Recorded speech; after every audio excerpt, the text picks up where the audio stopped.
Happy Monday, everybody. Everybody have a good weekend? Yeah. Back at it. Cold. Was it cold enough for you? Look. Our water did not turn on Sunday morning. We told you to run terrible. the taps. Yeah. Anyway, it turned back on after church, thank goodness. But I was like, please, I hope we don't have a pipe. You're lucky those pipes didn't burst. Right. I know. Yep. Anyway.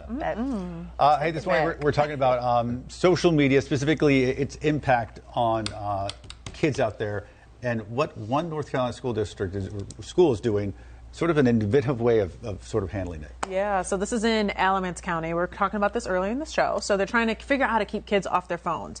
Now, at Southern Middle School, they came up with a really interesting solution. So they noticed a lot of students taking these long bathroom breaks. It was to make the TikTok videos, obviously, during class. So they took out the bathroom mirrors, but it did work. So on the trends, school leaders said that students were going to the bathroom maybe 3-4 times a day on average. Then that number jumped up to 7, 8, 9 times a day so that they could make these TikToks. Now, after they removed the mirrors, the amount of times students were going to the bathroom went back down. So school leaders say that they hope this teaches kids accountability and when to put the phone down. Now, we don't know if or when the mirrors are going to come back, but Southern Middle School, they're using another tool as well. So it's called Smart Pass. I thought this was really interesting. It's almost like a digital hall pass. So students, they're going to check in, they check out whenever they're leaving the classroom, and then teachers know where that student is at all times. So both for safety and accountability reasons, according to the district. But we asked this morning, should more schools consider doing this kind of extreme move, taking the bathroom mirrors out of the schools? Make sure you drop a comment. About bathroom mirrors? I'm confused. So basically, they're using the bathroom mirrors to make these TikTok videos with their little dances and They're like filming themselves in the mirror. Can't you just flip the camera though and still do it and like put it on like a? Yeah, I think you can. It's working though, so that's what I thought was interesting. Yeah, they didn't think of that. Terrible idea. I'm just joking. They didn't think of that. I mean, think about it, when they're at school, they can go into the bathroom. It's like away from teachers and things like that. It's an easy place where they can get together their friends in the mirror, do it. I mean, do little dances. When our producer first told us about this story, I was like, oh, okay, yeah, kids don't need to be going in there doing makeup and whatever. And he was like, oh no, it's to make TikTok videos. Yep. I was like, what? Things that you never think of, that we never had to even imagine. And, at middle school, I can't remember making videos. Well, no, because we had the big camera, right? Bring your camcorders, like what you doing in the bathroom. Yeah, no. We didn't have phones in middle school. Well, also, I mean, it brings up thoughts of privacy of like those students who were wanting to go to the bathroom and actually need to go to the bathroom. And like not have a camera out like right now. Brings up issues of accountability, which and also, I mean. It's not lost on me, the irony that I say this as somebody who's on TV every day, but it also brings up issues of just vanity. Of like, you're at school, like... Focus on learning. Focus on learning. Once again, it's also the issue of should they have a phone. Totally. Social media in general, at that age, they're not mature enough to know what they're doing. They go into the bathroom and phone. I mean, that's an issue in itself, taking a phone, a camera in the bathroom. Yeah.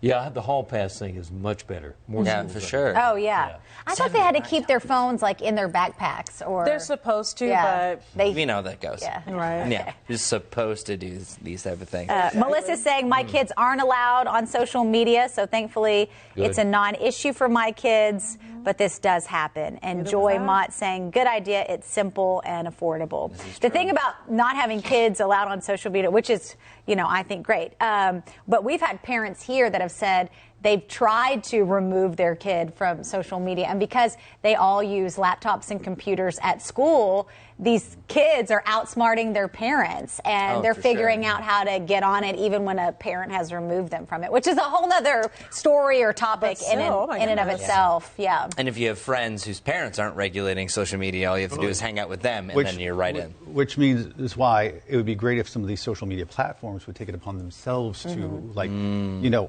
guard against more, young people getting on them.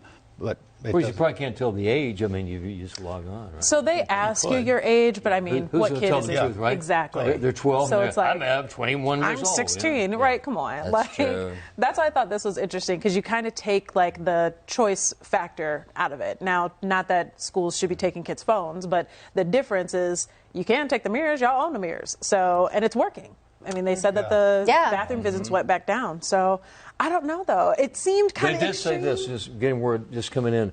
Uncombed hair, no makeup on. Oh, okay.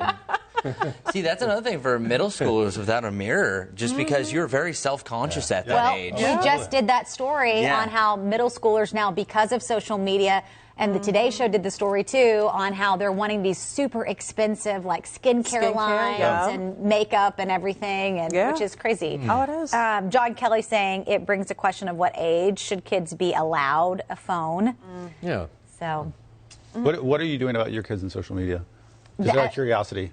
So we have like Blair's on a dance team, and so I'll have she is 8. Okay. And so I'll have, basically, it's like an album for just family and friends where I post like her dance pictures, so I'm not putting that all on my social media. And so sometimes, like, if her friends do something cool, I'll let her look at it. Hey, and we'll watch a video, but I never let her scroll social media. And I'm still trying to figure out the waters of this. She has friends who already have phones, and she's asked me for a phone, and I'm like, no. 8 years old with a phone. Yeah, I said you're getting one when you're 16 and you're driving. But also it's like when they are at these extracurricular activities, you think as a parent, oh well, I want them to be able to text me if they get out early or something like that. I guess you can call. What did we do back when I was a kid? Oh my gosh. Right? Yeah, well, I mean, I didn't have it at all. Yeah, I didn't have a phone until I was in high school. Melissa saying, my kids have had phones since kindergarten. I need them to be able to reach me if a school shooting occurs. Welcome to today's America. Yes, and I know that's real. an issue for a lot of parents. I have one of those what are they called again? Air tags in Blair's backpack, so I can at least see like where she's made it to school or the bus is here.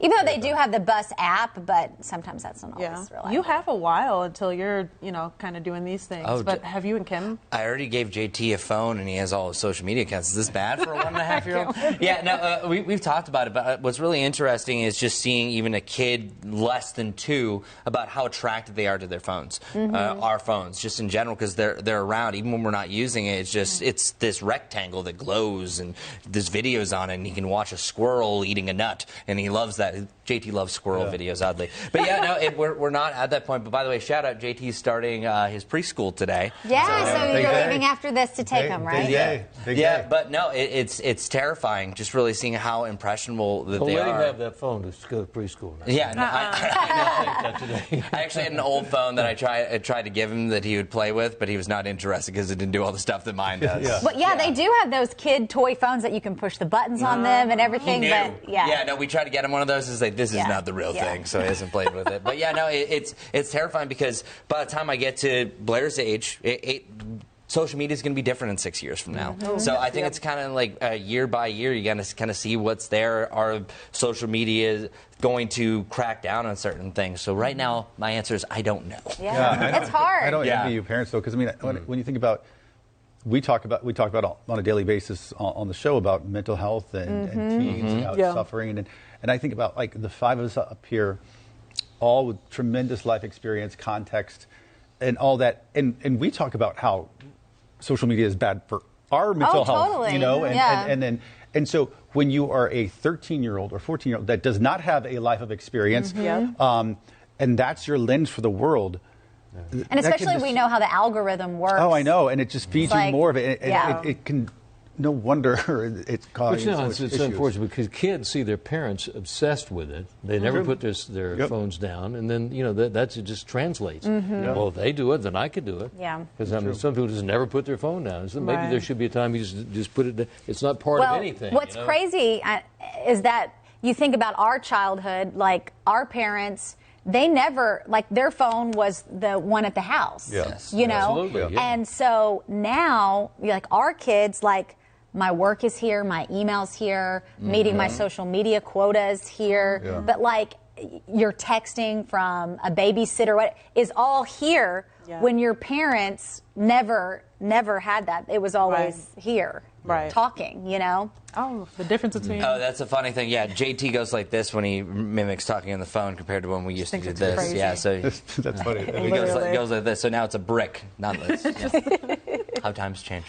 All right, folks, chime in. Let us know what you think.